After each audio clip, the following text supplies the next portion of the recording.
Greetings and welcome to the Library of Congress and the Kluge Center. Also to what I've been imagining as a front porch, a space for informal yet dynamic and productive exchange. My name is John Fenn and I'm the head of research and programs at the American Folklife Center at the Library of Congress. I'd like to thank all the Kluge Center staff as well as our colleagues in the library's multimedia group for supporting this event today. I'd also like to thank all the staff from the American Folklife Center who've been involved in everything leading up to this moment. This afternoon, I'm honored to be the facilitator for this on-stage conversation about the process behind the creation of a specific piece for the Kronos Quartet.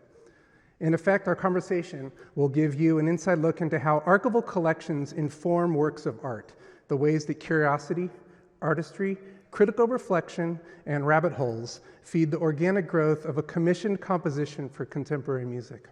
Another way to think about this conversation we're going to have is that it will reveal how a Kronos adventure takes shape through connections between ideas and people and various sparks of inspiration. In short, we are hoping to give everyone a sense of how David Harrington's mind works, if that's possible. Each person on stage, including myself, is involved in this process we'll be exploring, albeit to differing degrees. I'll now let you know who they are in order to set the stage a little bit. I'm going to start with David Harrington, the founder and first violinist of the Kronos Quartet and also the Kluge Chair in Modern Culture.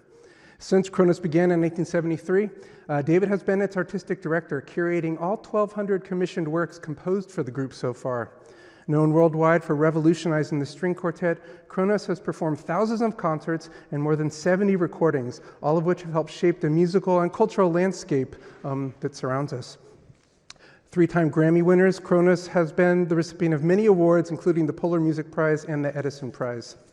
Seated next to me is Dr. Namita Blyden, who specializes in African American, African diaspora, and African history, and is the author of several monographs, African Americans in Africa, A New History, and West Indians in West Africa, 1808 to 1880, The Diaspora in Reverse. She is formerly a professor at George Washington University, but she's now on the faculty of the Carden G. Woodson Institute for African American and African Studies at the University of Virginia. Finally, we have a native of Ondaw, South Carolina, Charlton Singleton, who began his musical studies at the age of 3 on the piano in 1994. In 1994, he received a Bachelor of Arts in Music Performance. That would have been a neat You're just talking about your age. A degree from South Carolina State University. He is a founding member of an ensemble called Ranky Tanky, who has performed at the library before. This group is a quintet that interprets the sounds of Gullah from the southeast coast of the United States. Ranky Tanky has won 2 Grammy Awards for Best Regional Roots Albums in 2019 and 2022. We're going to get to how each person has been involved in this process by building a little bit of context around this commission for the Kronos Quartet. So I'm going to have each one go down and talk about what they're bringing to the project, and it makes sense to start with David here. Given what you noted earlier today over lunch about the library being one of the world's largest collections of rabbit holes, let's dip into one of those that has brought us all here and give us a sense of what this commission is and what brought you to it. Thanks, John. This new piece started in the smallest library you can imagine. The little free library right in front of my daughter's house. In that little free library, one day, there were the volumes of Henry James, A Life by Leon Edel. And my wife couldn't pass up the opportunity to read about Henry James. And in that biography, there was mention of a friend of his named Fanny Kemble. And Fanny Kemble was an English actress who fell in love with an American named Pierce Meese Butler. And eventually, after they married, he took her to his plantation on St. Simon's Island. And she was horrified by what she saw. But she also describes in her journal some of the things that she heard. And the music and the way the music was described is something that I heard about from my wife.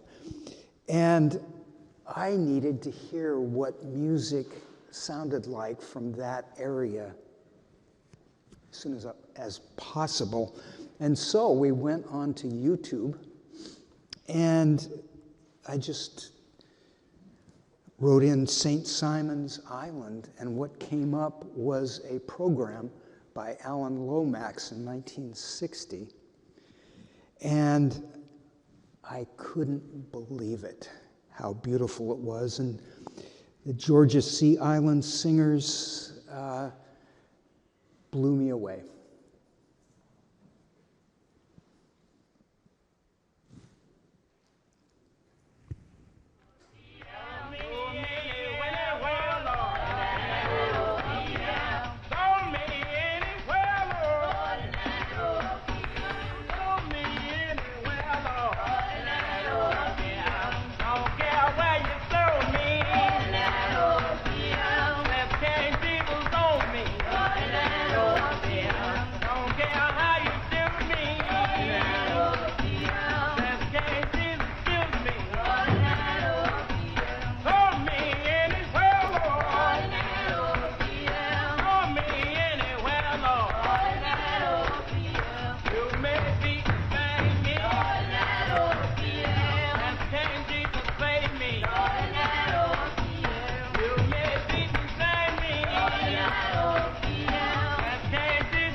And after hearing that, I was in the middle of curating the Kronos 50 for the Future project, and I realized I want to have music like that for every quartet in the whole world to play. And 50 for the Future is a free library of music for quartets worldwide. And so I called John Fenn at the American Folklife Center. Well-known composer. Yeah. Yeah. Yeah, and it seemed to me that if anybody would know anything about this music, it would be John. And John recommended to me that I call Heather Hodges, who was then director of the Gullah Geechee Cultural Heritage Corridor. And Heather thought about it for a day or two and then put me in touch with Charlton Singleton. And we talked for a bit about 50 for the Future, and then he made a piece for us, which we've had the great pleasure of hearing many quartets around the world play. And it's called Testimony. And here's a little bit of Charlton's testimony.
after we began playing Testimony in many different places, I was exploring more and more about music from the Gullah Corridor, and I encountered a film called The Language You Cry In.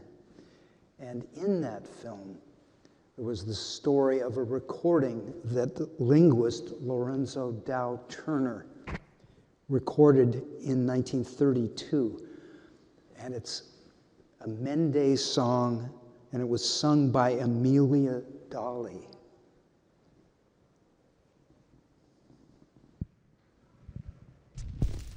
I walk on the moon and somebody added lily. One day I walk on the moon and somebody added lily.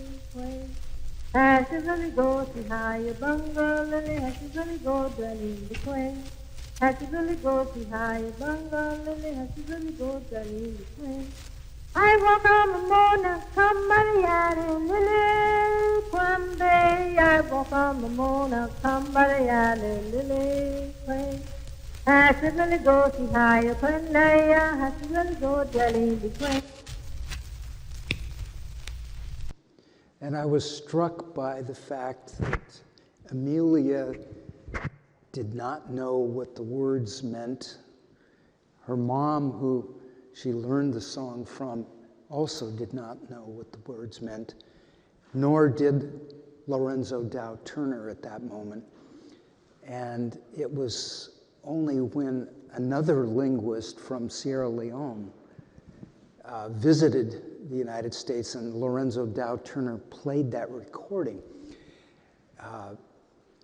that it was, Lorenzo learned that that was the Mende language. And that started an adventure that ended up reuniting in a certain way the United States and Sierra Leone, and various, all sorts of things happened.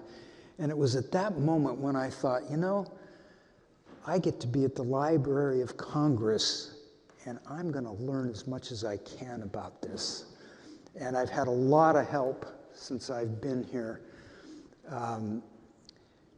I had two amazing interns, Lucia Balistrieri and Anand Kumar. And Doug Peach, he has been incredibly instrumental in guiding me, and we even had a little field trip to South Carolina so that I could get a feel for the air. And it's thick and heavy, and everyone is a historian, I found out. Yep. And while we were there, we met up with Charlton, and we met up with Charlton's bandmate, Quentin Baxter, and the piece began to develop. And I think it's beyond my turn. Oh, no, you just started us. Okay. And we're going to come back to the piece in a second, but I want to hear from Dr. Blyden here, too, to see how you brought into this as the kind of the newest member of the adventure team. Hello, everyone. Yeah, so I'm not a musician. I don't have a musical bone in my body and really don't know much about music, but I am a scholar of the African diaspora and its connections to Africa, so that's how I've come in. I guess just sort of set a historical context to show the many connections that exist between African Americans, specific for this project, and the African continent. Sierra Leone specifically, I actually grew up in Sierra Leone. My father is from Sierra Leone. So I have studied these connections. I teach about it to my students. And the Gullah people are of great interest to Sierra Leoneans as they are to African Americans. And so those are the connections that I bring. I teach about Amelia Dolly's song. I teach about the trip that had Mary Moran makes to Sierra Leone with the song. I teach about how the song made its way to Sierra Leone, the many roots, right, of the song, the many roots of African Americans in Africa, but also the many roots, right, that these people and their culture and their songs take to come to David. So I'm hoping that that's where my expertise comes in handy for David. Oh yeah, so far it's led us places. Absolutely. Now, Charlton, just tell us a little bit about how you got roped into this. Roped into this. Well, as David said, he contacted Heather, and Heather actually presented it to me to present to the full band, and we all sort of looked at it, and we were thinking that we were going to write a piece for the 50 of the Future, project that David was talking about. But at that particular time, we weren't all, aside from us being at, in a city for a performance, we weren't really around each other. Like, some of the band members lived in different places, so we said, well, we won't be able to do this in a timely manner as a band. And so I called David back, and we had this long conversation, and I was explaining that part to him, and he said, well, why don't you just write it? And I was like, I don't think that would be a good idea, He said, well, sure, you can do it. And I said, well, I've never written a classical piece of music, and you want me to write a classical piece of music for arguably the greatest classical quartet in the world? That's like asking me to write my first song and giving it to Stevie Wonder or something, And he said, that is exactly why I think you should do it. And with your background and your just heritage of being, of Gullah descent, you should write the piece. It'll be fine. And so I came up with this piece and named it Testimony, based off of church experiences, which is basically a lot of what the rhythm and what you just saw, with the Georgia Sea Island Singers. And shortly after that, well, not shortly, but that was 2018, 2017, somewhere around there. But then a little while back, he called up and basically said, we've got another adventure to go on. And he mentioned the Mende funeral song, which I had been introduced to back in maybe 2002 or 2003. And so I knew the story behind it, and I had sort of done a little jazzy arrangement of it, per se. But as you can see, when David starts talking about any piece, not just this one that we're embarking on now, he's very passionate about it, and the way he described it, and how it was going to be a lot bigger, or what we were thinking of this, magnificent project. He really only had to talk to me about it for about 5 minutes, and I said, I'm all in. Another rabbit hole. Here we go. Yes. So I said we'll get back to the piece, and I think let's turn to it right now. You said it started to take shape several years ago. You were using your position here at the Kluge to bring together more connections. Can you tell us a little bit about the broader agenda behind the piece and how this one's fitting into a bigger project? Yeah, well, we also Kronos got asked to what we would do for the 250th year of our country, what we would like to do. And so I got a call from the program director of Carnegie Hall. And I told her exactly what I wanted to do, and that was I wanted to make a triptych. And one panel of the triptych would be indigenous music.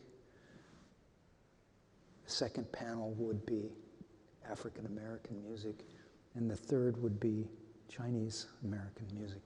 And not only music, but also visuals, films, all sorts of ways to take a concert to new places. And we've already been working on the panel number 3, the Chinese American panel.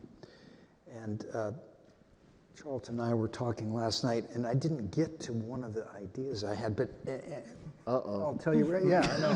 I'll just tell you right now. So in the panel number 3, which we began in San Francisco in June, we've used a historian activist named David Lay speaking to a vocalist named Charmaine Lee, whose great-great-grandfather sued the government in 1885, I believe. And I could spend an hour telling how that all came together, but the interesting thing is when I told David Lay that I had just met with Charmaine, he said, well, there would be no San Francisco Chinatown if it weren't for Look Tin Eli, which was the name of Charmaine's great-great-grandfather. And so then I knew we had something, and I don't know how we got there. And, you know, that's kind of what happens with rabbit holes, as you know. Yeah. And so anyway, the idea of bringing in things that influence all of us, and that in the case of Chinese American legal cases, it is a big deal in San Francisco, and almost everyone has forgotten about it, or it's been hidden. Depends how you want to look at that. And so my idea for our triptych is not only to celebrate music and culture, but also to find ways of making concerts that when an audience member leaves that concert, they're thinking about things they never thought they would experience in a concert. And anyway, that's kind of where we're at right now.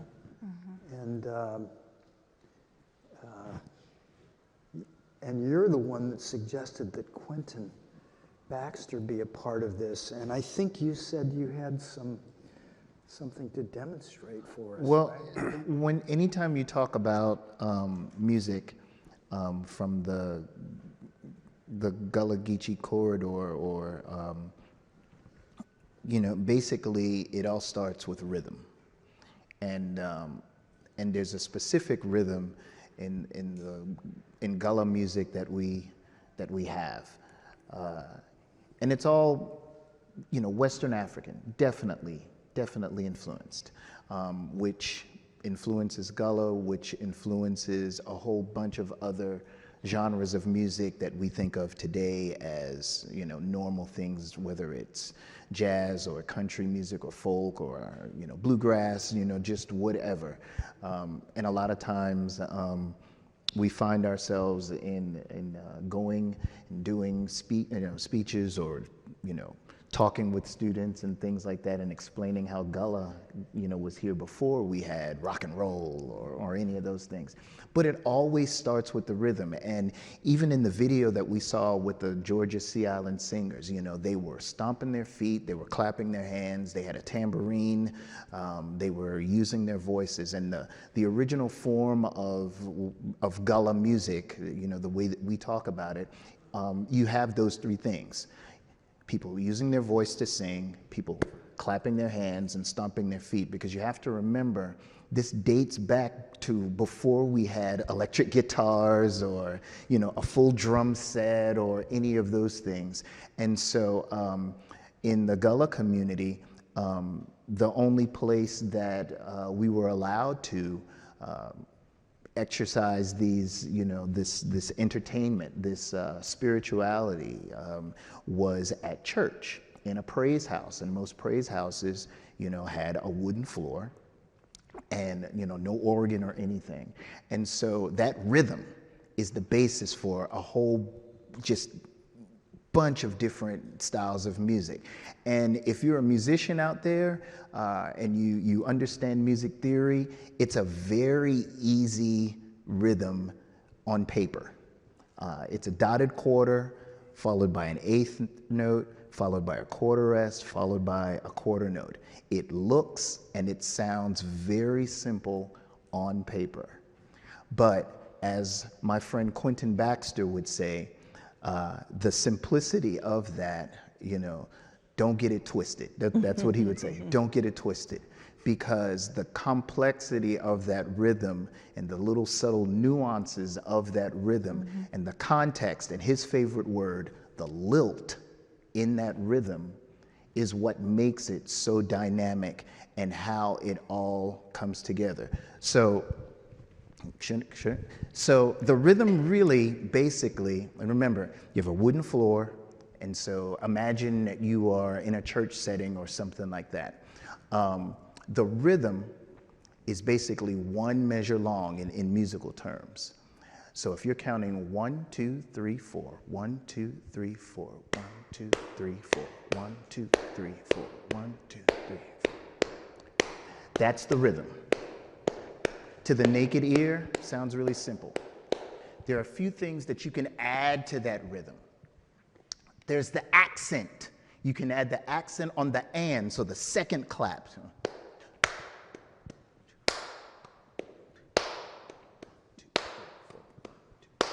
Then you can break that rhythm down into 3 different parts. There is the one clap, where you clap just on beat 1. 3, 4, 1, 2, 3, 4. And the one clap is usually used when you are singing the verse.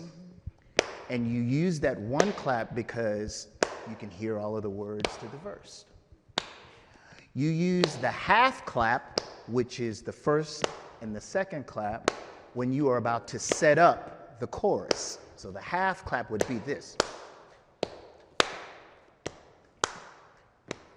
And in most cases, usually an elder, one of the older persons in the church, they are going to start the half clap to signal or cue that we're about to go into the full clap, which is the chorus. So you're doing this, and then you're about to get to the chorus, and then everybody's doing this, and it's a lot louder. I'll give you an example. Hark the herald angels sing, Jesus the light of the world. Glory to the newborn King, Jesus the light of the world. And we will walk in the light, beautiful light, all of the dewdrops of mercy shine bright. And that's how it goes. Now, as for what your feet are doing, usually there is a group of people in the church that they are on beats 1 and 3.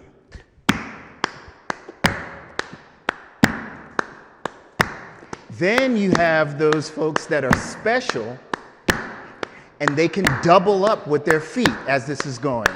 So it sounds like this.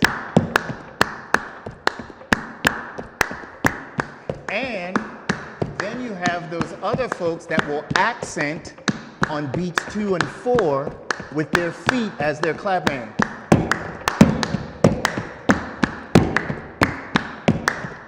And then when you get to the right before you're about to break it down, in layman's terms, if you have a drum set player, they'll do a drum fill that'll go back to the next verse. In the Gullah community, we'll call that the double clap. And with the double clap, they'll clap on the and of the beat. So if we're going...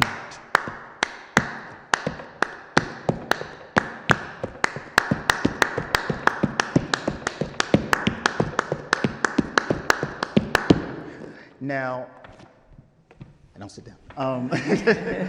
Now,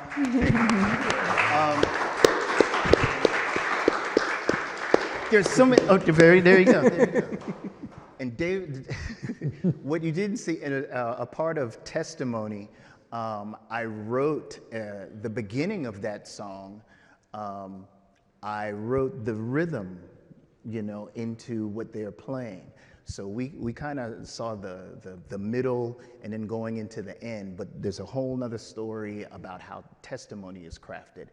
But when I think of the Mende funeral song and how to incorporate that rhythm in that, I can easily differentiate, what part of the song that we can use as far as what could possibly be a verse and what could possibly be a chorus.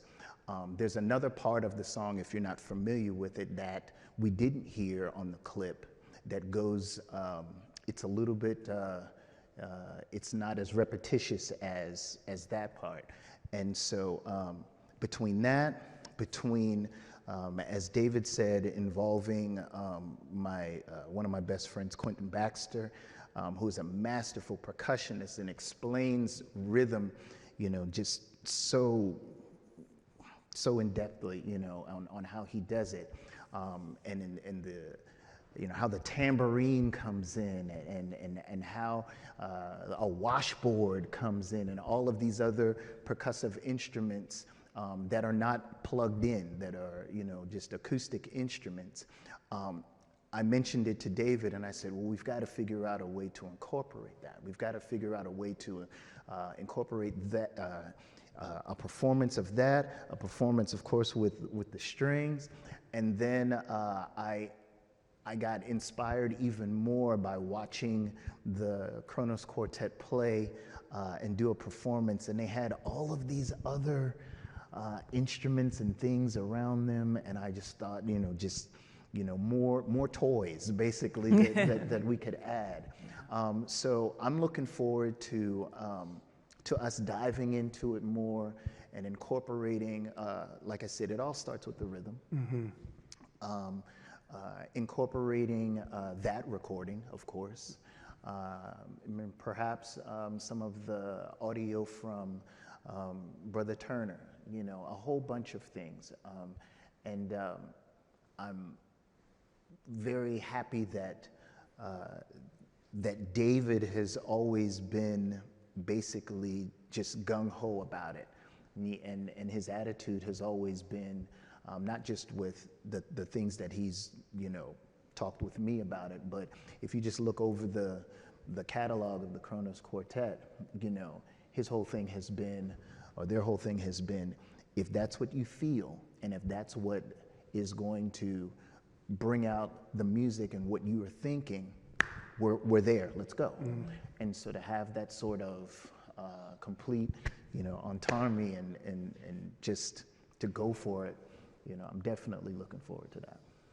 It's what strikes me, and again, we've had a few pre-game conversations, and we always finish those and say, oh, we're done with this. But we can never be done, right? Yeah. No. Because it's a composition, it's also a constellation, right? It's not just 4 pieces for 4 different instruments. It's all of what you just talked about. It's multiple archival sources, whether they're written, whether they're AV, that are going to be integrated. It's the connections, right, mm-hmm. to the history, to the mm-hmm. peoples. Mm-hmm. One thing that came up in one of our earlier conversations was the roots and the reminder, right? Mm-hmm. And so I want to hear from each of you kind of so far as we've gone through this, and the piece hasn't been finished yet. Maybe it's been started, I don't know. It has. But it's like we were talking about roots and reminders and what this composition can do, right? It commemorates, it acknowledges hard histories, it celebrates. Mm-hmm. So I just want to go down the line and kind of hear what we're thinking about now, because this is part of the process. Yeah. Well, as I was listening to both David and Charlton speak, I was thinking, I wish I could bring you to my classroom when I teach these subject matters, right? Because one of the things that I talk to my students about is this notion that they know certain kinds of African American history, but there are pockets of African American history that they don't know. They don't know Gullah history, right? They don't know about Lorenzo Dow Turner, who is one of the earliest African American scholars to say African American people have roots, right? They have these roots in Africa, in their language. Let's explore the language of these Gullah people. It's not gibberish that they're speaking, Right. which for years they had been accused of. It's just gibberish, right? But that they're African words in their language, they're African cultural patterns in their language, in their music, in the things that they do, in the foods that they eat, right? So those roots of African American culture, which we, for many years, were told, oh, the slave trade was so horrible that it stripped African descended people of their cultures. That's not possible. You don't leave, no matter what trauma you go through, you don't leave elements of yourself behind. They brought it with them. And that's manifested in what we're seeing in your performance, right? Or in what we understand to be the history and the culture of Gullah. Of course, it doesn't remain intact. They come and it's, it mixes with indigenous populations, it mixes with Europeans, right? And something comes out of it that's creolized, as we would say in our academic language, that's a mixture. But at the root of it, right, is what they brought with them. And that they maintain and they held on to through all sorts of tribulations, right? And that's what interests me about this, those roots that have come through the many roots that I started with, Yeah. That's, for me, that's it. Beautiful. And one of the things that I've been discovering is that Lorenzo Dow Turner set a stage for all of us. Yeah. And in his field, linguistics, there's a very interesting person that kind of picked up where he left off in a way. And her name is Patricia Jones Jackson. And she died tragically at age 39. But before that, she was recording storytellers and songs on St. Simon's Island.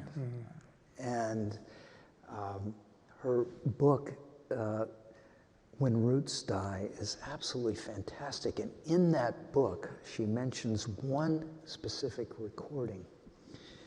And I'm hoping, one of the things we found is that in the book, she mentions the names of her 3 kids. And her 4-year-old daughter, Bree Jackson, Bree was 4 when her mom died, but Bree lives in Washington, D.C. And so we're hoping to get access to her mom's tapes. And it turns out that Bree's father lives very nearby as well. And there might be a treasure of knowledge and recordings of a culture from the late 70s and 80s that was more intact than it is now. And in the book, there's a specific moment where a storyteller is telling a story, and all of a sudden the whole audience breaks into a chorus of a 1943 pop song. And I want that recording for our piece. So anyway, one of the things I've been doing these last few months is trying to figure out how to get that. And I love the connections to Sierra Leone. I love, maybe I'm going to have to go there as part of my research for road trip. Road trip. You know. I'll go with you. Okay, there we are. I mean, the thing is, sensing the air in South Carolina was such a deep experience for me, and also going, being allowed to be. I want to get the name of the church, the Royal Missionary Baptist Church. Yeah. That was a life-altering experience because I felt that I was hearing into the very heart of American culture in a way that I had never experienced it before. And it was so beautiful and so celebratory. Very. And I was just simply overcome by that experience. And I realized, okay, my group is, as I was telling you last night, the founding fathers, Haydn, Mozart, Beethoven, Schubert, okay, 4 white guys from basically the same city, the same country, spoke the same language, had the same religion, but they gave the world something that is really amazing. And Kronos has spent the last 50 years trying to bring more of the world into that than they were able to do at that time. Right. And I didn't tell you this, but we were finally invited after many years to play at the Esterhazy Palace, which is where Haydn wrote his quartets. And we opened with Gishi Wiley. Last kind words. Yeah. I thought, you know what? If Haydn was alive, he would have been a Gishi Wiley. He would dig it. He would dig it. He would dig it. So we were playing Haydn's great grandkids' music, you know? Right. And I want to do that with this piece. And anytime we work with a composer and then we do another piece with that composer, taking the next step and making that next step even bigger, even going for it cosmically, that's what we should be doing. One of the things about Gullah music that it is very universal. Like I said before, you can find elements of Gullah music in just about all of the sort of popular genres of music. And the way that you can break it down, I mean, it could be a course, you know, all in its own. But as David just said, you know, having the ability to go and reach even further, you know, or farther, you know, into what's next, you know, and how can we open the gate in the mind of someone that probably didn't know, like you know, even sometimes the simplest things, like the collective gasp that I hear when I say, you know, the most popular Gullah song on the face of the earth is Kumbaya, you know, and everybody's like, wait a minute, oh yeah. You know, and then that opens up another, you know, can of worms, or because it's the song we've been singing. exactly. And most people don't even know The root. The roots, yeah, that reminder of that root. Yeah. You know, or even the you know, the Sea Island Singers, they were playing a circle, you know, game. They were kind of doing a ring shout game, and you know, those games were things that kept adults entertained sometimes. Sometimes we see little kids that are, you know, in these little circles and they're playing one of these games or something like that. And the root of it all goes back there. Yeah. So, yeah, it's, I quickly found out that we're always going to be up for an adventure when David calls. That's very true. When we initially pitched this event, I asked for it to be 3 hours long so that we could actually have a conversation, but they said no.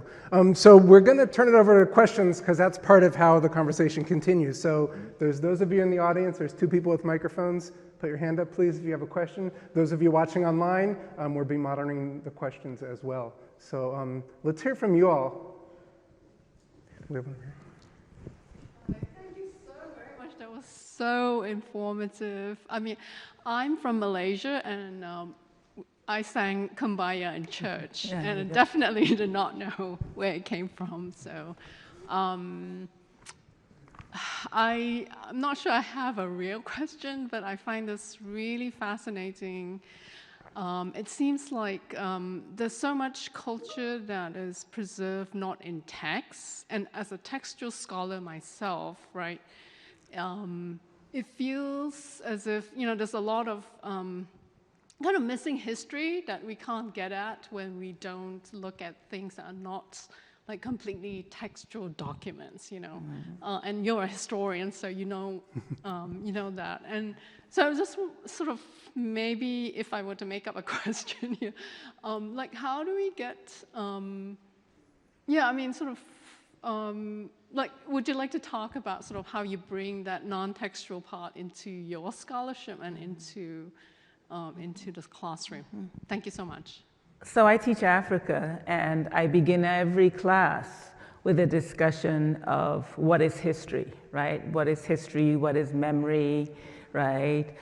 Because I'm teaching about traditions that are, or cultures, people, communities that are largely oral, right? Much of what we know about African history is true comes from written records that come largely from outsiders. But people tell their own stories. They pass down their own histories. So you can't teach African history, you can't teach African American history without also recognizing the importance of oral history, what things people pass down.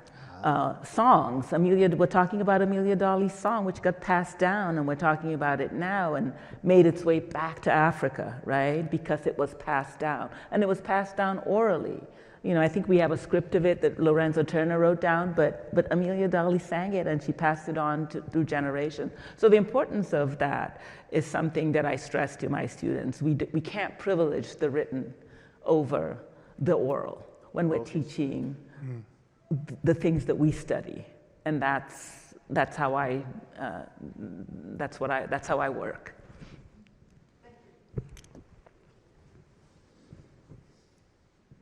I'll add to that I've always appreciated working with David is that he doesn't want to pay attention to the written word usually. He wants to hear the things and find the things, and so knowing the archivists and the reference librarians around is really important in order to find that stuff, right? And then it's also living culture. I mean, I often found myself, there's a gentleman, he's deceased now, but his name was Jack McCrae, and he was a journalist. And Jack told me something one time. He said, always chase the backstory on top of the backstory. And he would say, it's one thing if you read about it, but if you can find somebody in that neighborhood or somebody that was there and then get their account, they're probably going to give you a little bit more detail, which will give it a little bit more, it'll give you more context about everything. And the oral tradition is literally how a lot of our folk songs and things actually are where they are today. It could be that it's one word changed here, or one syllable, or one accent, or whatever have you like that, but it is passed down from person to person. In the Gullah community, it's going to be, this way in this village. It's going to be slightly different in this village. It's going to be slightly different in this village. I specifically remember when Ranky Tanky recorded their first album, we did all of these, what we call Gullah standards. And we had this one song called That's All Right. And it's a very simple tune. And I played the recording for my parents, and my mom said, yeah, y'all did that a little different than where we do it at church. But okay. But 90% of it was still intact. But she was like, yeah, it's a little different, But that's an example of how that oral tradition, goes down like that. And like you said, there are lots of people that have been performing or giving their own version of a song, and they probably heard it that way, maybe tweaked it a little bit for their, for their benefit. But the oral tradition is the best form of learning history. And music is a historical source. Exactly. I mean, we have the griot, the Jeli tradition of what we would in English call praise singers, right? A lot of that history is sung, right, as it's being passed down. So absolutely, music is a historical source. If you've never had a praise singer sing a praise song to you, you have not lived. Oh, well, there you go. I'll never forget opening a door in London and Awa Kasamati Diabate Yep. smiled and then sang a praise song to me. In your honor, yeah. And That's a privilege. nobody, I know. Yeah. I mean, I was Yeah. a puddle after that, and nobody had ever done that. Yeah. Wow. And so what's happening is I'm curating a festival in Australia, and she's going to open the festival and sing praise song for the whole audience. There you go. And they're not going to know what happened to them. You know, There you are. it's so visceral, and there's so much. She looks right into your eyes and sings into your heart, and it's amazing. Yeah. I think we have a question from online, is that right? Yes, we do. Here it is. Can you talk about how musicians can think about drawing from musical traditions like those you're talking about without just copying more obvious or stereotyped features of the music? About to open up a can of worms. That's a good one. I think it can be hard because there's so many people in the world, there's so many creative musicians in the world that a lot of times you can get accused of, that sounding like that. And as a creative musician, you try to be you try to be as unique as you can. However, as Quincy Jones said, we got 12 notes, and it's where you put those notes and how you formulate them. And with rhythm, there are definitely, a bunch of different ones that you can come up with. But I found that a lot of times if you narrow in on the root, of it all, it kind of goes back to some of the most simplistic rhythms that people will start with, like that gullah rhythm. I was talking about the one clap, for example. If you listen to reggae music, there's a part in reggae music where they break it down. If you listen to dance hall reggae music, and they go.